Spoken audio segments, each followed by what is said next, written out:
I mentioned ayahuasca a little bit Yep. before, and so like I said, I have my training partner. She's doing it right now. She's Yep. probably her soul is probably watching this podcast as we speak. Good. And then I had another acquaintance of mine that I met through TikTok came on, talked about her experience.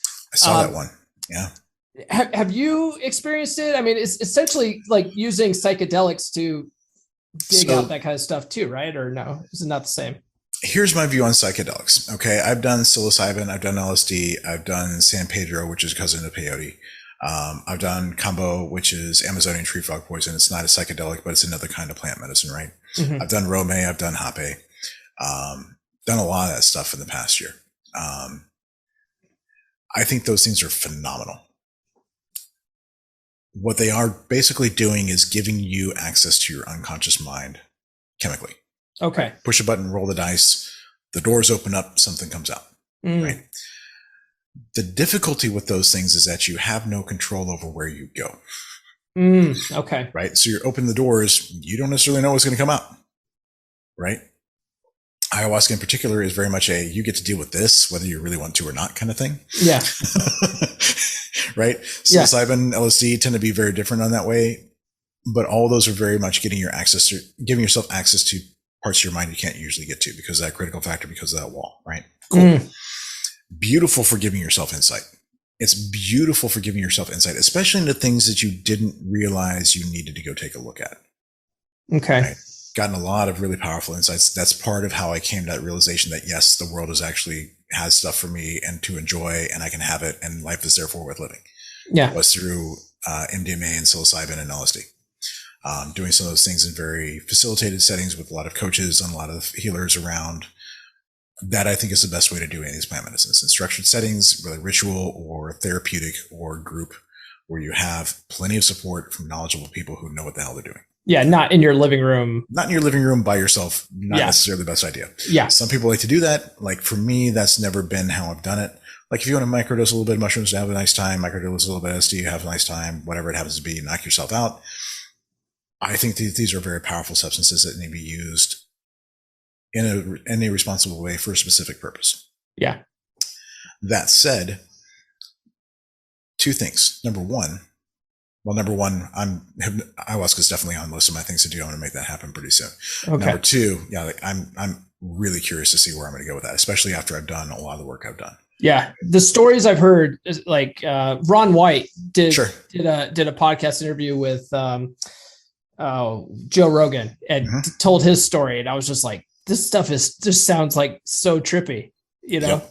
I mean, I'm 100% on board, right? Yeah. So I'm definitely doing more of that. I think I've done like enough recently that I'm still in an integration phase of putting myself back together and figuring out who I am now that I've done all this work. Okay. Because it's not like you just keep pushing that edge and pushing that edge and pushing that edge. You do still need time to process and integrate and create your new self and figure out who that is now that you've done all this work.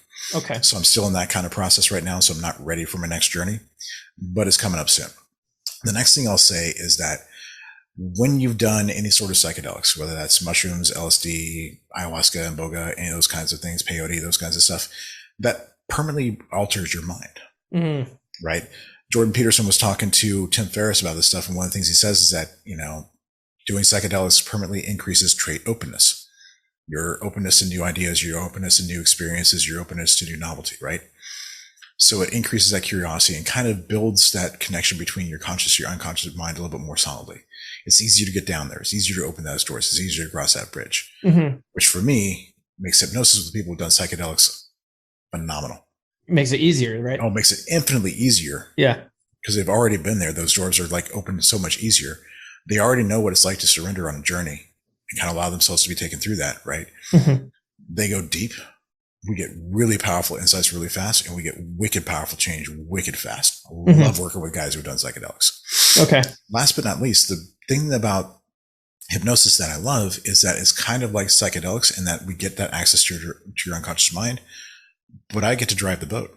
I get to go looking for a specific thing, deal with a specific issue. And oh, by the way, do all the change work while you're still in that altered state where we still have direct access to your unconscious mind. Part of the difficulty with working with plant medicines is that most of the time you're going on the journey, getting all this insight, coming back to reality, and then trying to figure stuff out. Well, that wall's back up at that point. Yeah. Right. If you're doing the work and doing the change work and doing the integration, when that wall's down, you still have direct access to your unconscious mind. You get to make those changes so much more quickly, so much easier than if you have to come back, process, and fight your way through that wall again. Got it. Right? Okay. So you've got all this insight, but then you still have to do all the change work in that conscious state, back in reality after the psychedelics have worn off. Or we can go there, have the entire journey, get all the insight, and do all the change work while you're still in your unconscious mind, while you still have access to that part of your mind. So that change work gets done so much faster when you're down there. What's up, brother? If you like this clip, go back and listen to the full episode. I guarantee you'll love it. Visit my channel. If you haven't done so already, subscribe now. If you prefer to listen to longer episodes in audio format, the podcast is available on all major podcast platforms.